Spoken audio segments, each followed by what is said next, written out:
can use the random number float node in the canvas to generate a random value between a minimum and maximum range. But by doing this a bunch of times by creating multiple instances of these nodes, it could affect your graph's performance. Now, what if I told you you could generate 4 random numbers for the price of 1? In this quick tip, I'll show you how.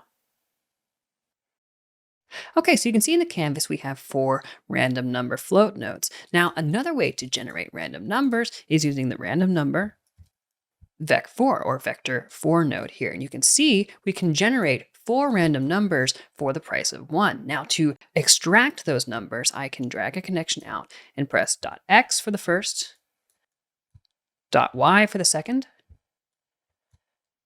.z for the third, and finally, .w for the fourth. And now I'm just going to select these and make a comment. And you can see that we have 2 different ways here to generate random numbers, but this way you can generate 4 random numbers for the price of 1. Now, as an added bonus quick tip, I'm going to show you how I'm quickly jumping between these comments. If you look in the top left corner of the comment, we have a number. And when you create a comment, you can assign a shortcut hotkey. So what we can do is we can press the Alt or Option key and the shortcut hotkey to focus the comment in the canvas. So in this case, it's 2. So I'll press Alt or Option 2. It's going to focus up this one. And if I press Alt or Option 1, it's going to focus the other comment. And so this is a really quick way to jump around the canvas. So how about that? Not only did you get 4 random numbers for the price of 1, but you also got 2 quick tips for the price of 1.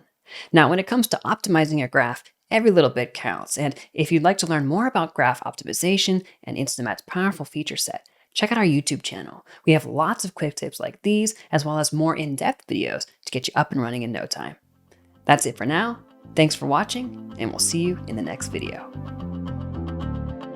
If you enjoyed this video, drop us a comment below and don't forget to subscribe. For the latest news about InstaMAT, please visit our website and follow us on Twitter. You can find all the links in the video description below. Thanks for tuning in, and we'll see you in the next one.